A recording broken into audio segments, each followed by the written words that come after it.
train de monter une nouvelle tronçonneuse qu'on vient de recevoir. On en a vendu une, donc il faut en remettre une en magasin. Moi, les tronçonneuses électriques, là, je peux en monter une neuve, comme je peux réparer une tronçonneuse thermique ou réparer un tracteur-tondeuse qui a une panne quelconque qui peut être très variée. Ça m'arrive aussi de réparer des nettoyeurs haute pression, même des souffleurs parfois. C'est un métier très intéressant, très varié. Alors, je dirais que oui, c'est un métier où il faut être passionné. C'est un métier avec plein de nouvelles technologies, que ce soit au niveau des robots, des tronçonneuses, tous les systèmes évoluent. Donc c'est un métier où il faut être curieux, il faut être intéressé. J'ai choisi l'apprentissage car je savais que c'était réparti entre des semaines d'école et des semaines de travail.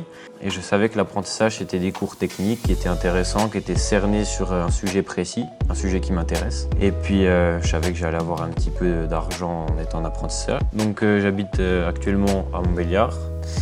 Je travaille ici à Audincourt en entreprise et je suis en apprentissage au CFA de Vesoul Agrocampus. Regardez la partie du démarreur. Apparemment, elle ne démarre pas, elle reste bloquée. Oui. Et puis après, il y a toute la partie à remettre en état. D'accord. Donc ça fait 5 ans que j'ai repris un magasin de motoculture. J'ai fait des formations avec style liées au moteur. L'avantage des grandes marques, c'est qu'on peut se former chez eux. Donc j'ai fait des formations de vente et des formations techniques.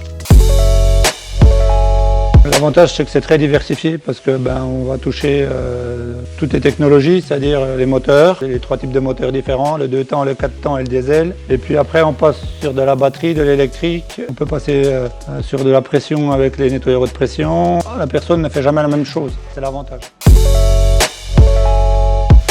J'ai travaillé en Suisse où tout se fait par apprentissage, donc j'ai quand même pu voir l'efficacité de l'apprentissage. Et puis c'était intéressant aussi pour nous parce que l'idée c'était que ça monte avec le chiffre d'affaires dans l'objectif de l'embaucher quand il aurait fini son bac pro.